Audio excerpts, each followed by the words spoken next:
Baik, perkenalkan, saya adalah perwakilan dari kelompok 7 Agradus Saputra. Kali ini saya sebagai moderator mungkin akan menanyakan beberapa narasumber terkait dengan tokoh-tokoh filsuf yaitu Al-Ghazali dan juga Ibnu Bajjah. Berikut ini mungkin kita bisa geser untuk sesi perkenalan dari tokoh-tokoh Al-Ghazali. Halo semuanya, saya Deva Karolin, saya Cerita Melani. Di sini kita sebagai narasumber tokoh filsuf Al-Ghazali.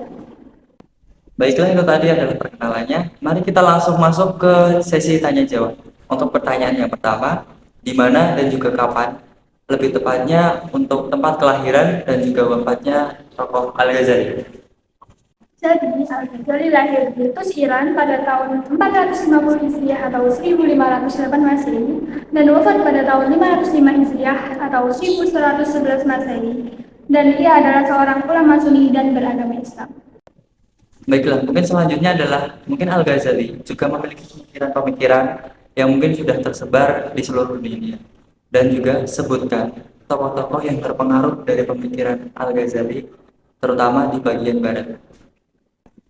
Berpengaruh luas di kalangan para ahli dan filsuf barat, termasuk David Hume, Dante, dan Saint Thomas Aquinas.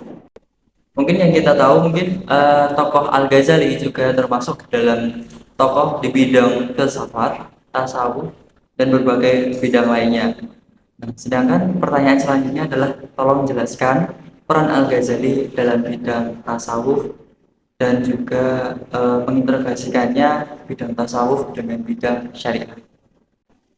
Al-Ghazali memainkan peran penting dalam mengintegrasikan tasawuf dengan syariah dan menjadikan pengaruh besar dalam meningkatkan status Islam Sunni. Lalu jelaskan peran Al-Ghazali dalam menggabungkannya bidang filsafat Islam dengan bidang filsafat Yunani.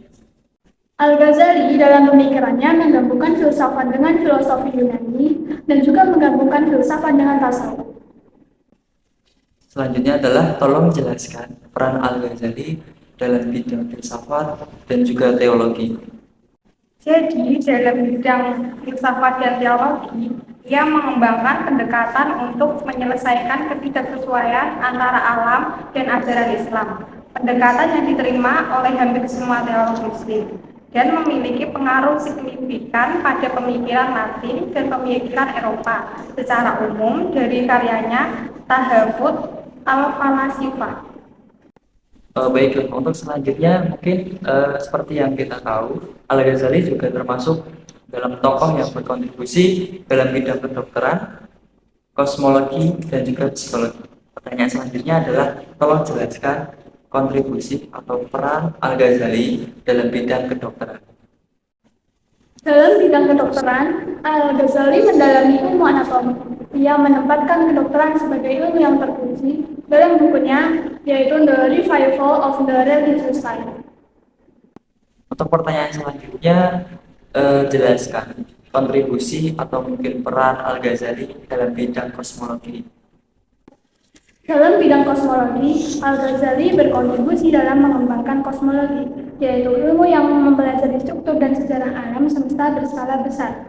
Ia mencoba mematahkan pendapat para filosofi Yunani seperti Aristoteles yang menyatakan bahwa alam semesta memiliki masa lalu yang tak terbatas yang tak bermutu. Oke, baiklah, untuk selanjutnya atau mungkin pertanyaan yang terakhir adalah jelaskan peranan Al-Ghazali dalam bidang psikologi.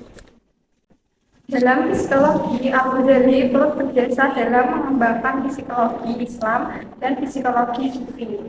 Ia membahas tentang konsep sendiri serta penyebab penderitaan dan kebahagiaan dalam dua kajian psikologi yang dikembangkan sendiri seperti qalbu, roh, nafs, dan pemikiran. Baiklah, untuk terima kasih untuk Mbak Melani dan juga Arif Khalid.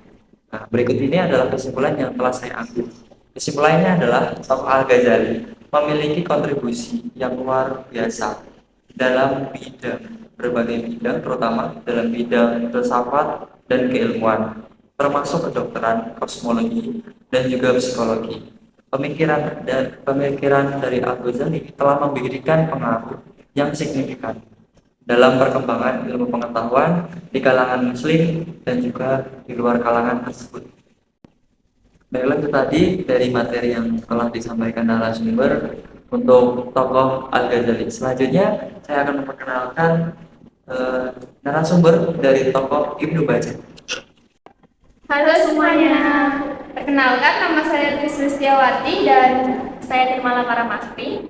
Di sini kami selaku narasumber tokoh filsuf Ibnu Bajjah. Baiklah, terima kasih untuk sesi perkenalannya. Mari kita lanjutkan untuk sesi tanya jawab. Untuk pertanyaan pertama, tolong jelaskan atau menyebutkan di mana dan juga kapan tempat lahir dan juga wafatnya tokoh Ibnu Bajjah. Jadi Ibnu Bajjah lahir di Zaragoza, Spanyol pada tahun 1095 dan wafat di Fez, Maroko pada tahun 1138 atau 1139. Oke, selanjutnya mungkin dari narasumber tahu bahwa Ibnu Bajjah juga terkenal di Spanyol dikarenakan tradisinya. Bisa tolong sebutkan tradisi apa itu yang dianut Ibnu Bajjah?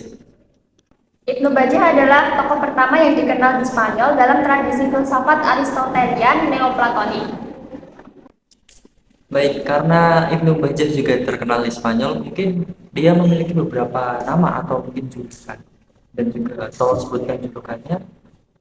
Seperti yang kita ketahui, Ibnu Bajjah adalah seorang filsuf, penulis, dan dokter yang terkenal di Barat, dengan nama latinnya yaitu Averroes. Baik, mungkin karena Ibnu Bajjah juga terkenal dari timur ke barat, mungkin ada beberapa pengaruh dari pemikirannya. Nah, tolong jelaskan pengaruh pemikiran dari Ibnu Bajjah itu terhadap tokoh-tokoh filsuf lainnya. Pemikiran Ibnu Bajjah, khususnya ide tentang kesempurnaan, mempengaruhi Ibnu Rushd, Albertus Magnus, dan Thomas Aquinas. Mereka mungkin mengenal pemikirannya melalui karya muridnya Averroes. Meskipun ada bagian dalam Contra Gentiles yang menunjukkan Aquinas mungkin telah membaca valedictory letter Ibnu Bajjah secara langsung. Baiklah, mungkin dari tokoh Ibnu Bajjah sendiri bisa tolong sebutkan kontribusi tokoh Ibnu Bajjah terhadap filsafat Islam. Kontribusi utama Ibnu Bajjah dalam filsafat Islam adalah studi tata jiwa, yang dimana Ibnu Bajjah memandang kemampuan berpikir sebagai esensi dari sifat manusia dan cara dimana manusia dapat meningkatkan dirinya ke keilahian. Baiklah, mungkin karena itu tadi adalah penjelasannya dari kontribusi Ibnu Bajjah, tolong sebutkan karya-karya Ibnu Bajjah dalam keislaman. Kebanyakan karya Ibnu Bajjah tidak selesai karena kematian dini. Lalu diteruskan siswa dan muridnya Ibnu Al-Imam dalam tahun 1135, termasuk traktat tentang matematika dan kedokteran, komentar tentang Aristoteles dan Al-Farabi, serta traktat filosofi asli. Baik, untuk tulis tolong disebutkan tadi apa saja traktat-traktat yang Anda sebutkan tadi. Traktat-traktat tersebut termasuk Tadbir al-Mutawahhid, Risalat al-Wada, dan Risalat al-Itisal al-Aql al-Fa'al bil-Insan. Mungkin yang seperti kita tahu, Ibnu Bajjah juga terkenal pada beberapa kontribusinya terhadap bidang-bidang yang lain, termasuk bidang metafisika, kedokteran, astronomi, dan juga psikologi. Tolong sebutkan kontribusi Ibnu Bajjah tentang terhadap bidang metafisika. Dalam bidang metafisika, Ibnu Bajjah mempunyai peran yang sangat penting dengan fokus pada teori pengetahuan jiwa, kenabian, dan penciptaan. Ia menggabungkan pemikiran Aristoteles dan Plato dengan tradisi filsafat Islam, menciptakan kerangka baru untuk memahami realitas. Lalu tolong jelaskan kontribusi Ibnu Bajjah tentang atau terhadap bidang astronomi. Ia mencetuskan model planet dan mengkritisi pendapat Aristoteles tentang meteorologi. Ibnu Bajjah juga menyatakan pendapatnya tentang galaksi Bima Sakti, sebuah fenomena luar angkasa yang terjadi di atas bulan dan wilayah sebulan. Baik, tolong jelaskan kontribusi tokoh Ibnu Bajjah terhadap bidang psikologi. Dalam bidang psikologi, Ibnu Bajjah menulis Kitabun Nafs, sebuah risalah filosofis yang menggali dalam psikologi manusia. Kitabun Nafs mencakup analisis psikologi yang dinamis, termasuk penjelasan ayat ilahi tentang jiwa dan bagiannya.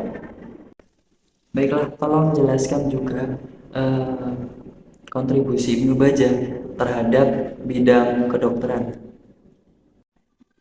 Ibnu Bajjah memiliki pengetahuan yang luas dalam kedokteran, termasuk pengetahuan tentang anatomi dan perawatan. Ia mengembangkan berbagai teori dan praktik kedokteran yang masih dipengaruhi oleh dokter Muslim.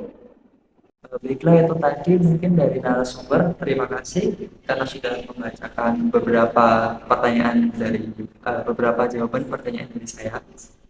Selanjutnya adalah kesimpulannya yang telah saya ambil dari para narasumber, yaitu tokoh Ibnu Bajjah adalah tokoh yang berdampak besar dalam berbagai bidang filsafat dan keilmuan, termasuk metafisika, psikologi, kedokteran, dan juga astronomi.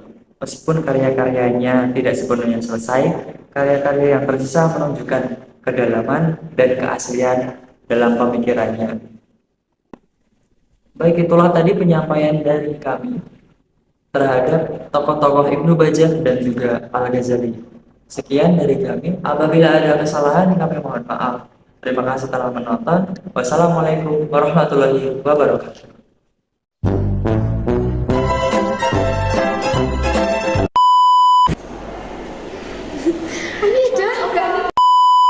Bagaimana kabar-kabar? Nama Ibnu Bajjah Turut berjasa dalam pengembangan